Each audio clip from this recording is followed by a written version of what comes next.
Bismillah. Assalamualaikum warahmatullahi wabarakatuh. Alhamdulillah. Wassalatu wassalamu ala rasulillahi amma ba'du. Apa kabar anak-anak Ustadz? Kelas 11. Alhamdulillah, Ustadz harapkan semua antum dalam keadaan sehat, selalu dalam lindungan Allah Subhanahu wa taala, dan tetap semangat dalam pembelajaran daring kita ini. Anak-anak Ustadz kelas 11, hari ini kita belajar ya daring. Masya Allah, kita menggunakan aplikasi Zoom ya untuk yang pertama kali. Ustadz harapkan dengan menggunakan aplikasi ini antum lebih semangat ya anak-anak Ustadz. Ya, ini Ustadz lihat Torik, ya, Arya, Hibban, Surya, Fikri, Reza, Dio, Masya Allah sudah hadir. Ya, kita tunggu teman-teman antum sebentar ya sebelum kita mulai pembelajaran kita.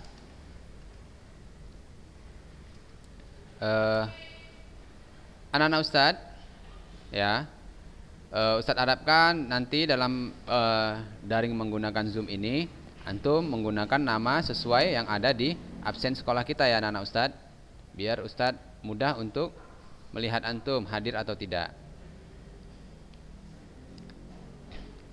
Baiklah anak-anak Ustadz,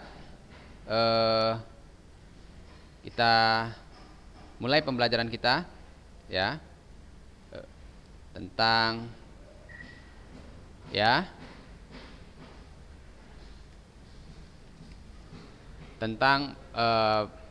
pembudidayaan hewan ya. Apa materi kita pekan lalu? Tentang ikan konsumsi ya anak-anak Ustadz. Baiklah anak-anak Ustadz, ikan lele, Masya Allah. Apalagi ikan konsumsi?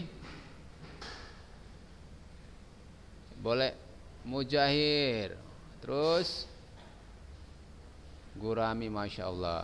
Baiklah anak-anak Ustadz, di sini Ustadz ingin ingatkan kepada antum semua ya.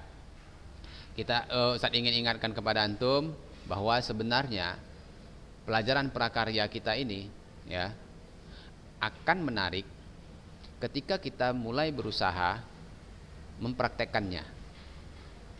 Jadi anak-anak Ustadz ini kan sekarang ini banyak memiliki waktu yang luang, ya kan? Banyak memiliki waktu yang luang. Ya, jadi hal ini bisa antum manfaatkan ya untuk mulai mencoba-coba ya tentang budidaya. Ya.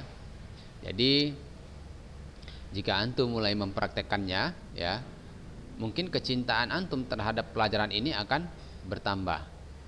Nah, jadi anak-anak Ustadz ya, bisa jadi suatu saat nanti materi pembelajaran ini akan menjadi sebuah ya profesi yang akan menghasilkan ekonomi bagi kehidupan kita ya. Karena Ustadz rasa hal ini ya sangat menarik untuk dikerjakan dan tidak menyita banyak waktu ya.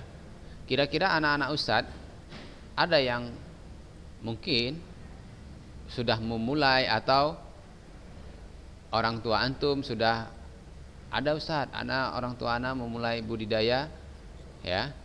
Ada kira-kira?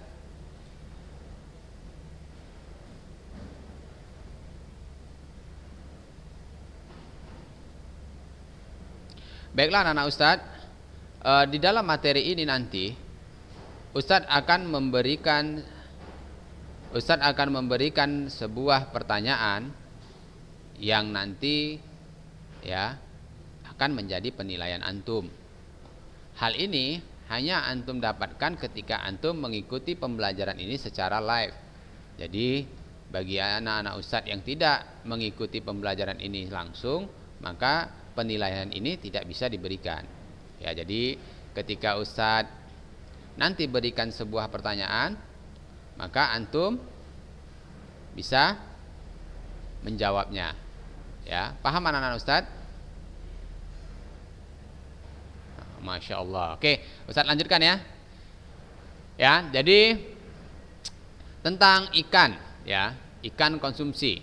Jadi ini pekan lalu sudah Ustadz jelaskan ya. Tentunya antum sudah mengikutinya.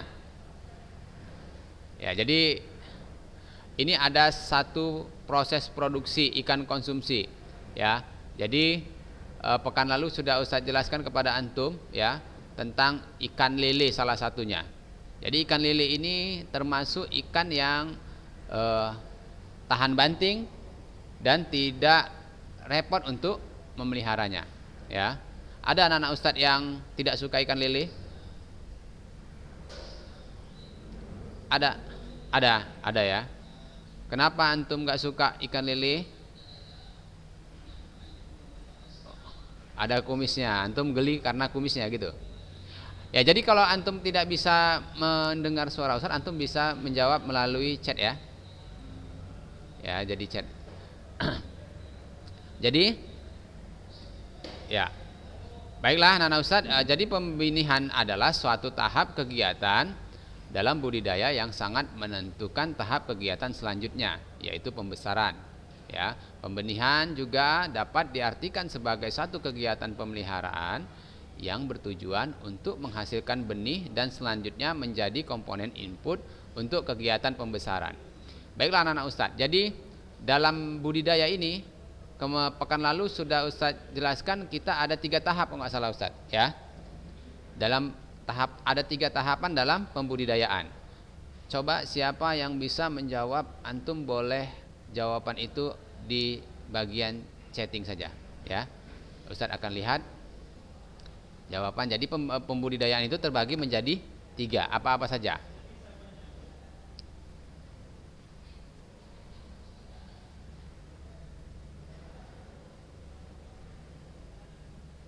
Ada yang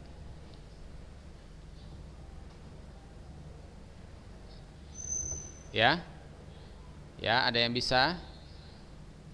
Sekaligus Ustadz mengecek antum.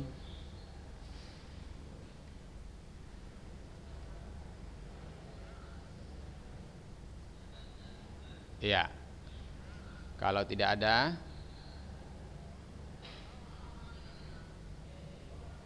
baiklah Ustadz ulangi ya. Ustadz ulangi, dalam pembudidayaan terbagi menjadi 3 tahap. Ya, jadi anak-anak Ustadz, siapa yang bisa menjawab langsung coba jawaban antum di chattingkan di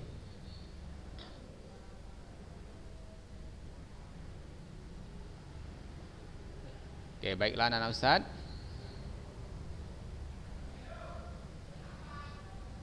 Bisa?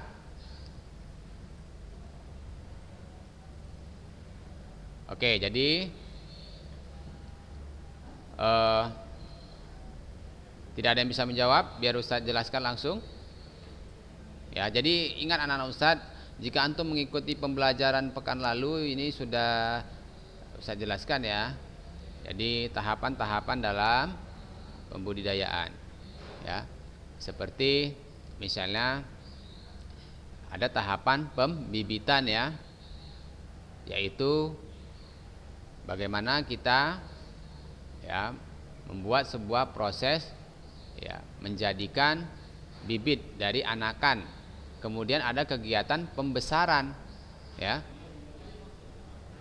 Setelah kita tidak melakukan budidaya itu ya dengan menghasilkan anak-anak ikan, tapi kita hanya melakukan pembesaran saja ya. Baiklah anak-anak Ustadz harapkan di dalam pembelajaran ini antum tidak saling reoni berbicara kepada teman-teman antum ya. Tidak ya, karena di sini Ustadz dapat mendengarkan semua percakapan antum. Nah, di situ juga Ustadz bisa menilai bagaimana antum dalam mengikuti pembelajaran ini. Ya. Baik. Ya.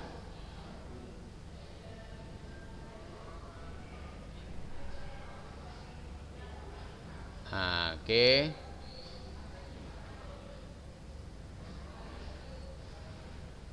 Baiklah anak Ustadz. Ya. Ustadz lanjutkan.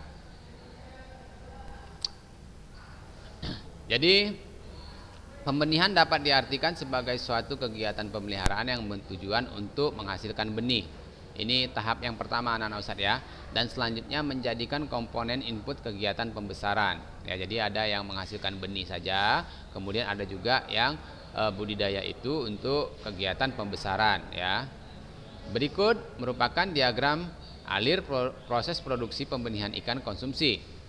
Mulai dari persiapan, sarana dan prasarana sampai pemeliharaan larva benih seperti dapat kita lihat anak-anak Ustadz yang ada di gambar ini ya. Jadi kita persiapkan sarana dan prasarana ya, kemudian pemeliharaan induk, pemijahan induk, penetasan telur, pemeliharaan larva dan benih. Inilah diagramnya anak-anak Ustadz ya, satu tahapan-tahapannya.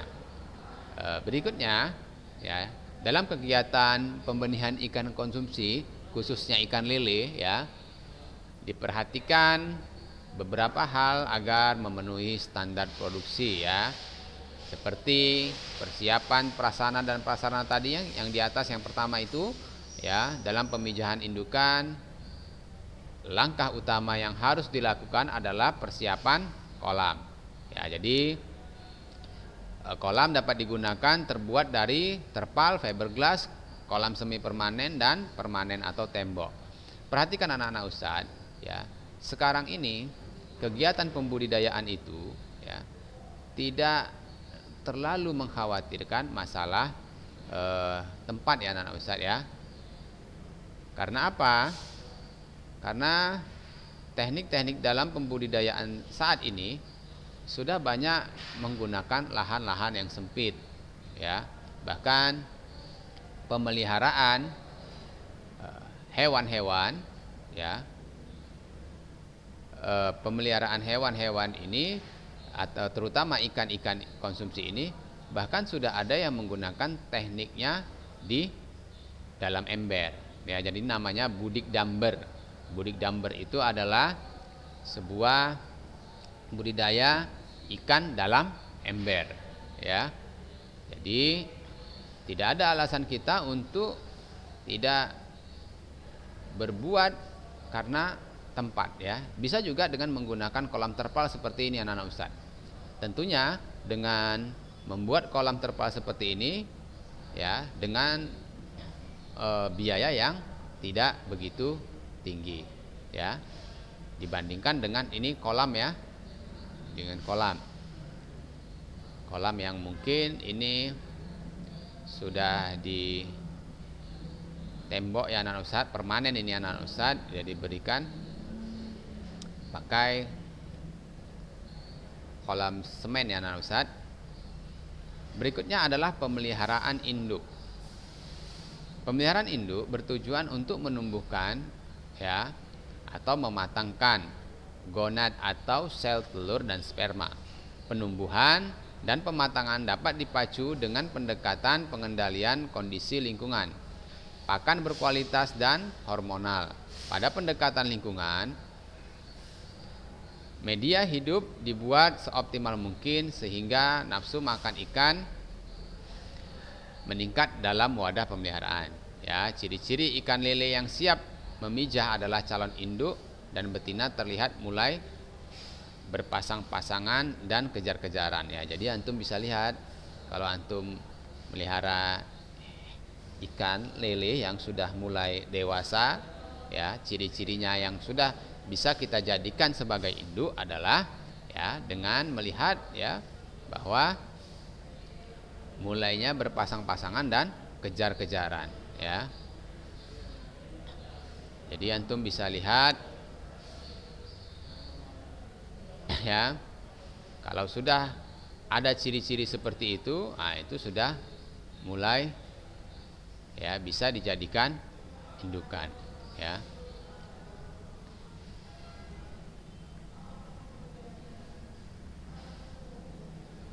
Ya, sampai sini anak-anak Ustadz paham?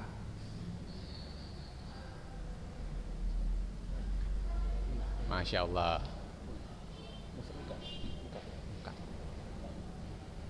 Oke. Jadi begitu juga nih kalau antum sudah mulai ya kejar-kejaran, berpasang-pasangan, nah itu udah menunjukkan itu bahwa antum sudah bisa. Baiklah anak Ustadz,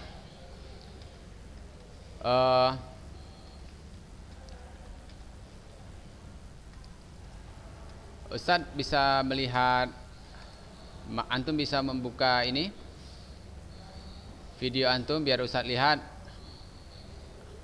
bagaimana antum dalam bagaimana antum dalam pembelajaran, ya, karena biar Ustadz tahu antum ini sedang mengikuti pembelajaran atau sambil tidur atau sambil makan, ya kan? Nah, Masya Allah. Oke, bila perlu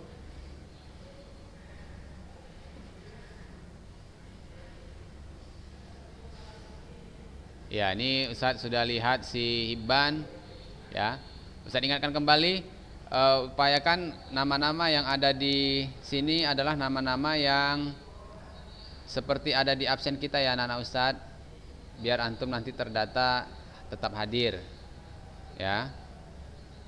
Nah, sudah si Arya sudah nampak, Zudi, antum membelakangi cahaya ini Zudi, nggak nampak Ustadz, ya.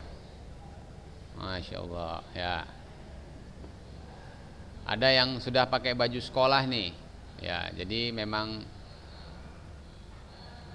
sudah niat belajar nih. Nah, ada yang Ustadz perhatikan sudah mulai gondrong di rambutnya, ya kan? Nah, kayak kalau bisa tuh kayak si Haki tuh potongan rambutnya tuh.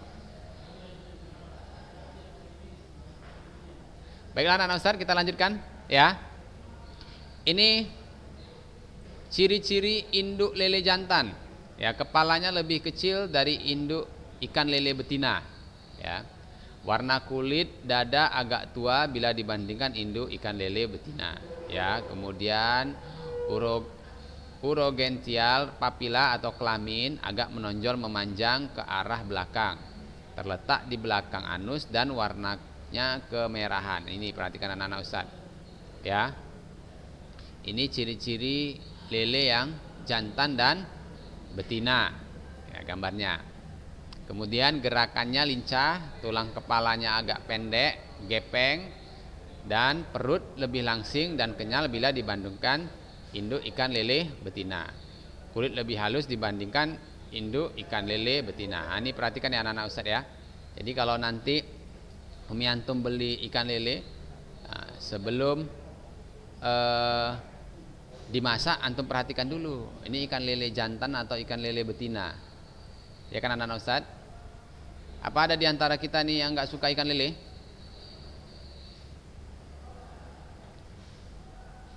Ada ya?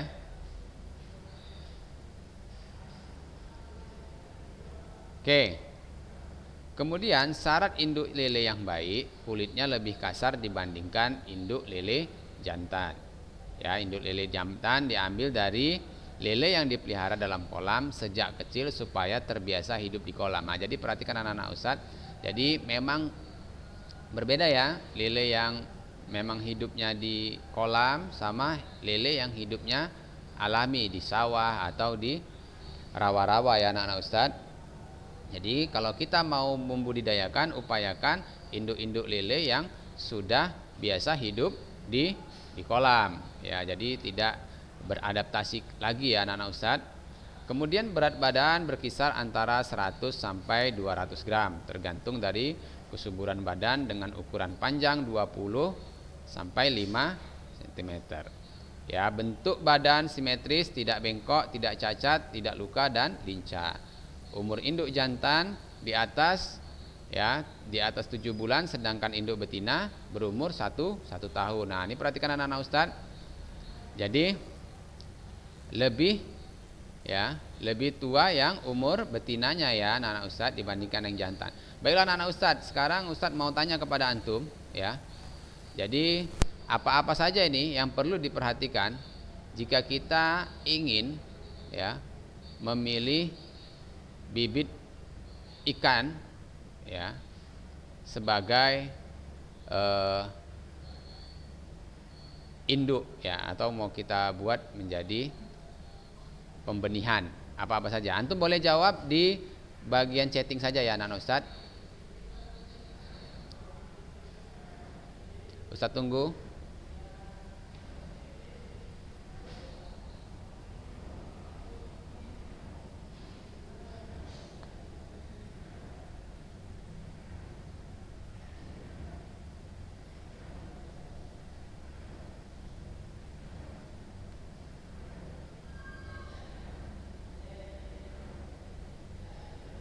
Ya, ada yang bisa menjawabkan kira-kira apa-apa saja yang perlu kita perhatikan dalam pemilihan indukan dalam pembenihan?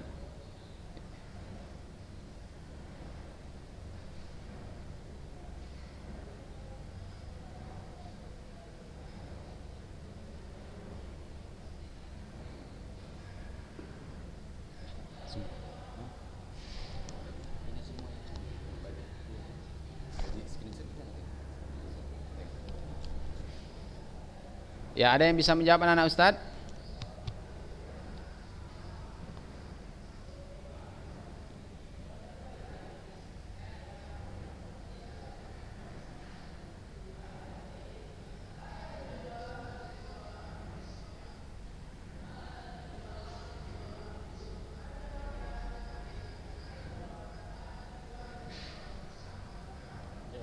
Iya.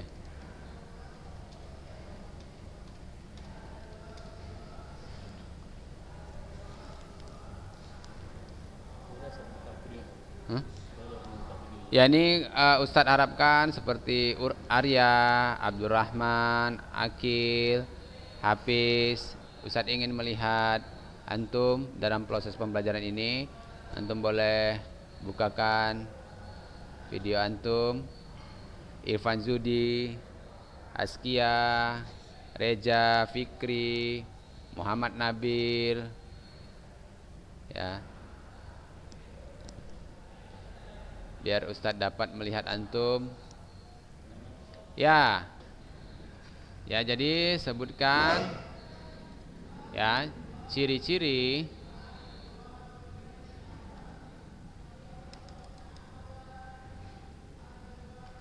yang harus kita perhatikan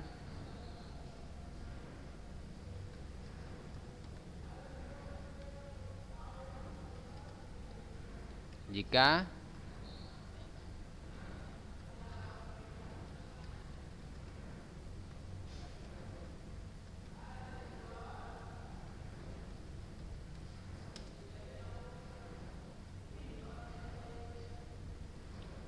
ya,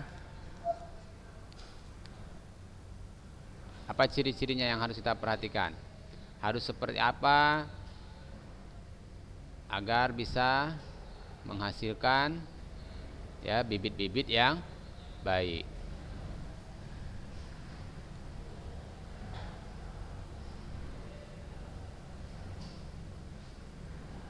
Baiklah, jika tidak ada Ustadz lanjutkan aja dulu, ya, anak-anak Ustadz.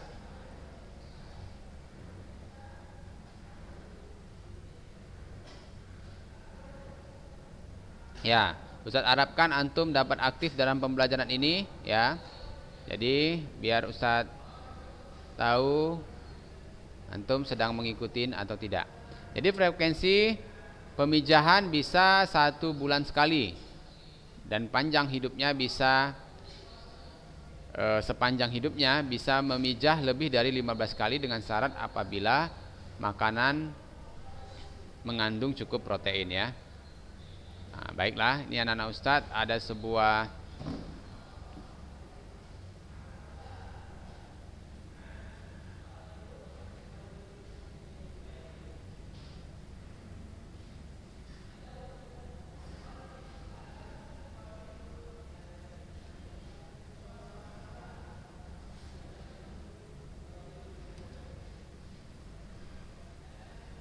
ya, ini ada yang sudah menjawab. Kita lihat dulu nih jawaban dari Muhammad Torik. Ya, katanya bibitnya itu harus yang gemuk, Ustadz. Ya. Kemudian Siban pemeliharaan kandang.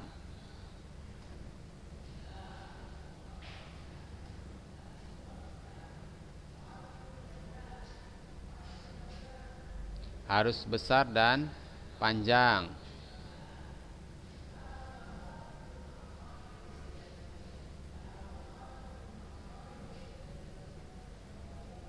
Baiklah anak Ustadz, kita lanjutkan dulu ini sambil menunggu jawaban dari teman-teman antum ya. Jadi pemijahan pembenihan adalah sebuah pembuahan telur oleh sperma ya. Telur dihasilkan oleh induk betina dan sperma yang dihasilkan oleh induk jantan. Induk betina yang telah matang atau gonal berarti siap melakukan pemijahan. Proses pemijahan atau pembenihan dapat berlangsung secara alami dan buatan. Pemijahan pembenihan ikan dapat dilakukan dengan dua cara, yaitu pembenihan alami dan buatan. Nah, perhatikan anak-anak Ustadz, ini ada dua cara, alami dan buatan ya. Jadi kita bisa perhatikan ya bahwa dalam pembenihan ini ya, ini contoh ada sebuah peta dalam pemijahan ya. Ya, pemijahan alami, kemudian yang buatan bisa disuntikkan hormon anak-anak Ustadz ya. Jadi dia dilakukan penyuntikan untuk melakukan pembenihan. Nah, ini alami. Perhatikan, pembenihan alami ini adalah dilakukan dengan cara menyiapkan induk betina sebanyak 2 kali jumlah sarang yang tersedia dan induk jantan sebanyak jumlah sarang atau satu pasang per satu pasang. Ya, jadi tata caranya seperti berikut ya anak-anak Ustadz. Masukkan induk yang terpilih ke kolam. Kemudian masukkan makanan berprotein tinggi ya seperti cacing, ikan rucah, pelet dan semacamnya. Setiap hari dengan dosis jumlah berat makanan 2-3% dari berat total ikan yang ditebarkan. Nah, seperti ini anak-anak Ustadz ya. Jadi kita masukkan induk yang terpilih ke kolam. Kemudian induk ikan dibiarkan selama 10 hari. Setelah induk dalam kolam selama 10 hari, air dalam kolam dinaikkan sampai 10 hingga 15 cm di atas lubang sarangan penelur atau kedalaman air dalam sarang sekitar 20 sampai 25 cm. Nah, begini anak-anak Ustadz ya.